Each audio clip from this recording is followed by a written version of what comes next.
কাকরাইল আছে এই মুহূর্তে যে হজ হাবের যে নির্বাচন এই নির্বাচন শেষ পর্যায়ে শেষ হয়েছে। এখন ভোট গণনা চলতেছে। আমরা এখন জানতে চাচ্ছি সবার একটা অনুভূতি শেয়ার করতেছেন। সবাই অত্যন্ত আনন্দ উৎসব মুখর পরিবেশে ভোট প্রদান করেছেন এবং ভোট গ্রহণ করেছেন। তো সব কিছু মিলেই আমরা একটু অনুভূতি শেয়ার নেব। এই মুহূর্তে আমাদের যে একজন ভাই আমাদের সাথে শেয়ার করছেন আজকের যে ভোটের যে পরিস্থিতি এ সম্পর্কে। আসসালামু আলাইকুম রহমতুল্লাহি ওবরাকাতুহ। আমরা জুলাই আগস্ট যে বিজয়, নতুন বিজয় আমাদের এসেছে, এই বিজয়ের পর স্বৈরাচারের পতন হয়েছে। তারা এই হাব অ্যাসোসিয়েশনে ব্রিকফিস কাণ্ড তারা ঘটিয়েছে। বিভিন্নভাবে অনিয়ম, টিকিটের দাম বাড়িয়ে একটা অরাজক পরিস্থিতি তৈরি করেছে তারা। আশা করি ইনশাআল্লাহ এই নির্বাচনের মধ্য দিয়েই সকল জঞ্জামুক্ত হবে, সকল ঝামেলামুক্ত হবে। কোনো প্যানেল একক আশা করি বিজয়ী হবে না, বিভিন্ন প্যানেল থেকে আসবে। আমরা চাই যে সৎ এবং যোগ্য ব্যক্তিদের বিজয় হবে ইনশাআল্লাহ। এবং সারা বাংলাদেশ থেকে যে সমস্ত হাজিরা হজ করতে যাবেন, আল্লাহর ঘর জিয়ারত করতে যাবেন, ওমরাতে যাবেন, হজে যাবেন, সেই ব্যক্তিরা নিরীহ মানুষ, ধর্মপার মুসল্লি, তাদের নিয়ত হচ্ছে যে আল্লাহ সন্তুষ্টি অর্জন। আল্লাহ সন্তুষ্টি অর্জনের এই প্রকল্পে একটা দুর্নীতিবাজ প্যানেল থাকবে, এটা জাতি আশা করে না। জাতি আশা করে সৎ, যোগ্য, ইমানদার, আল্লাহওয়ালা ব্যক্তিরা এই প্যানেলে থাকবে।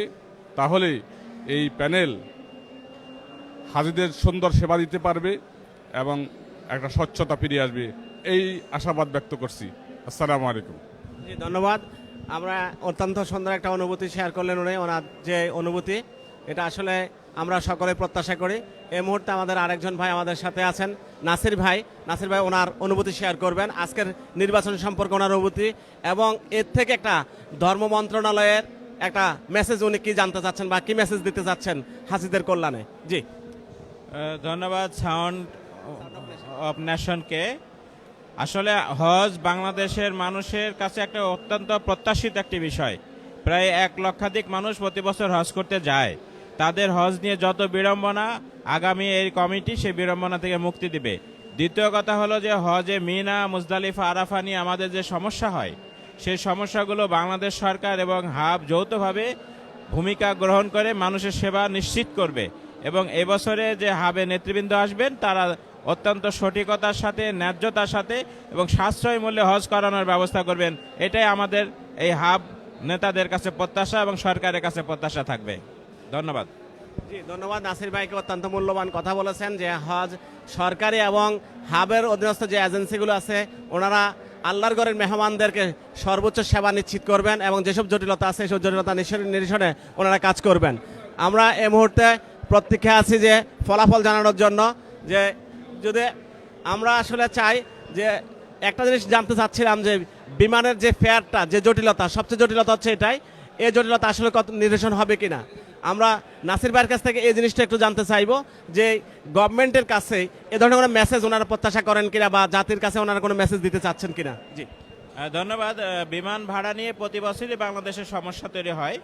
এই সমস্যাগুলো আগামী দিনে আমরা আশা করি সমাধান হবে কোন কোন প্রক্রিয়ায়, তার মধ্যে হাবের স্বতঃস্ফূর্ত অংশগ্রহণ।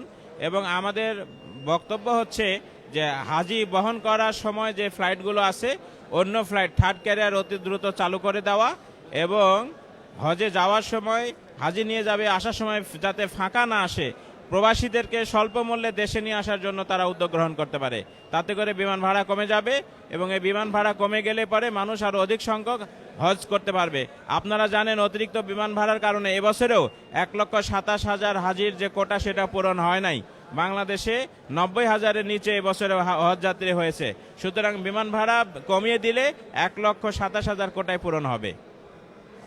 ধন্যবাদ। আমরা জানলাম যে আসলে এই বিমান ভাড়া জটিলতার জন্য কোটা ফিল আপ হয় না, এটা একটা বিশাল জটিলতা। এই জটিলতা নিরসন হোক, এটা আমরাও চাই। আমরা আসলে যে জিনিসটা চাচ্ছি বা গভর্নমেন্টকে যে মেসেজটা দিতে যাচ্ছি যে জনবান্ধব এবং জনকল্যাণমুখী যেই বর্তমান অন্তর্বর্তীকালীন সরকার, এখন আমাদের অত্যন্ত বিনয়ী যে আমরা ধর্ম উপদেষ্টা পেয়েছি, অত্যন্ত বিনয়ী আল্লাহওয়ালা মানুষ। উনি আসলে হজের বিষয়ে এবং বাংলাদেশের ধর্ম মন্ত্রণালয়ের যে কাজগুলো উনি করে যাচ্ছেন এটা আসলে অত্যন্ত জনকল্যাণমুখী এবং জনবান্ধব। আমরা মাননীয় উপদেষ্টা সাহেবের কাছে আমরা এই ধরনের একটি অভিব্যক্তি ব্যক্ত করতে চাচ্ছি। এখানে নাসির ভাই যে আমাদের যেই কথাটা বলেছেন যে বিমানের ফেয়ারটা যদি কমে যায় তাহলে হজের যে কৌটা এটা ফিল আপ করা সহজ হবে এবং আল্লাহর ঘরের মেহমান যারা তারা অত্যন্ত স্বাচ্ছন্দ্যভাবে হজ পালন করতে পারবেন।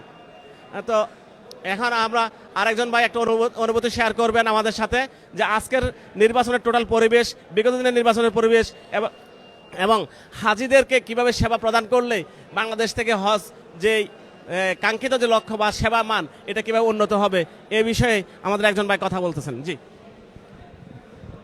ধন্যবাদ। আমি নুরুল আলম শাহিন, হাব ঐক্য কল্যাণ পরিষদের একজন সেন্ট্রালের প্রার্থী। আলহামদুলিল্লাহ আজকে সকাল থেকে আমাদের ভোটাররা অত্যন্ত আনন্দঘন পরিবেশে ভোট দিয়েছে। তো দীর্ঘদিন যাবৎ জমে থাকা কিছু কষ্ট, কিছু জঞ্জাট ইনশাল্লাহ এবারের সম্মানিত ভোটারদের ভোটে এটার নিপাত যাবে আশা করতেছি। হাব ঐক্য কল্যাণ পরিষদ পূর্ণ প্যানেলে বিজয়ী হবে। ভোটের পরিবেশ খুব ভালো ছিল। এখনই গণনা আরম্ভ হয়েছে। আশা করি আগামী 3-4 ঘন্টার মধ্যে আমরা রেজাল্ট পেয়ে যাব। আর আমার যেই প্যানেলই ক্ষমতায় আসুক আমি আশা করছি হাজিদের স্বার্থে এবং এই ট্রেডের স্বার্থে ওনারা সর্বাত্মক কাজ করবে। এখন যেই সমস্যাগুলো আমাদের মধ্যে আছে, বিশেষ করে কোটার সমস্যা, এই কোটার সমস্যা লাঘব হবে। আমাদের রোড টু মক্কাটা যদি বন্ধ করা যায় আমাদের কোটার সমস্যা লাঘব করতে পারবো। পাশাপাশি হজ টিকেটের অনেক দাম, আমরা চেষ্টা করব থার্ড ক্যারিয়ারে চালু করতে এবং প্রত্যেক এজেন্সি, যতগুলো এজেন্সি আছে সবাই যেন তাদের ব্যবসাটা স্বাচ্ছন্দ্যে করতে পারে সে ব্যাপারে এই প্যানেল এই বিজয়ী হলে সর্বাত্মক চেষ্টা করবে আমি আশা রাখছি। ধন্যবাদ। জি ধন্যবাদ প্রিয় ভাইকে। আমরা একটা জিনিস জানতে চাচ্ছিলাম ওনার কাছ থেকে যে হজের সেবা মানটা যে নিশ্চিত করা, এজেন্সির যে গাফিলতি বা সরকারের যে একটা বিভিন্ন বিগত সময় যে গাফিলতি আমরা লক্ষ্য করেছি এটার বিষয়ে ওনার অনুভূতি আপনার থেকে আমরা জানতে চাচ্ছি। টোটাল একটি মেসেজ জাতিকে দিতে চাচ্ছি। আসলে সব এজেন্সি যারা সত্যিকার অর্থে হাজিদের খেদমত করে, খাদেমুল হুজ্জাজ, তারা কিন্তু সেবার মান কখনোই খারাপ করে না। সমস্যা হলো ফড়িয়া বা দালাল বলতে যেটা বুঝি, তারা গ্রামগঞ্জ থেকে অল্প টাকা হাজি সংগ্রহ করে হাজিদেরকে মিথ্যা প্রলোভন দেয়। সেই ক্ষেত্রেই হাজিদের মান, হাজিদের সেবার মান নষ্ট হয়। তা আমি বিনীত অনুরোধ করব হাজি সাহেবরা প্রত্যন্ত অঞ্চলের ওনারা যেন লাইসেন্সের চেক করে, লাইসেন্সের সাথে কথা বলে সরাসরি লাইসেন্সের অফিসে এসে ওনাদের হজ রেজিস্ট্রেশন করে, তাহলে ওনারা ইনশাআল্লাহ সেবার মান ভালো পাবে। ধন্যবাদ। ধন্যবাদ ভাইকে। আসলে বিগত দিনে এই জটিলতার কারণে আমাদের ইসলামের পঞ্চম বেনা হজ, এটা আমাদের ইসলামের একটা ফরজিয়ত আমল, যেই আমলটা আসলে হাজিগণ স্বাচ্ছন্দ্য বোধে করে আসতে পারেনি বিভিন্ন জটিলতার কারণে। গভর্নমেন্ট বলে এবং হজ এজেন্সি বলে একটা বৈষম্য ছিল দীর্ঘদিন এবং একটা দুষ্কৃতিকারী একটা সিন্ডিকেট মহলের কারণে দেখা গেছে এই আমাদের ইসলামের যেই মূল ভিত্তি বা ইসলামের যে একটি খুঁটি, পঞ্চম খুঁটি, এই খুঁটিটা নিয়ে আমাদের যেই জটিলতা বা বিতর্ক ছিল এগুলো অত্যন্ত দুঃখজনক। আশা করতেছি এখন আমরা যে ভাইরা অনুমতি প্রকাশ করলেন, ওনারা বললেন বিগত দিনে এই সমস্যাটা ইনশাল্লাহ সমাধান হবে। সরকার এবং এজেন্সির যৌথ উদ্যোগে এই সমস্যার সমাধান করার জন্য ওনারা প্রতিজ্ঞাবদ্ধ। ধন্যবাদ সবাইকে।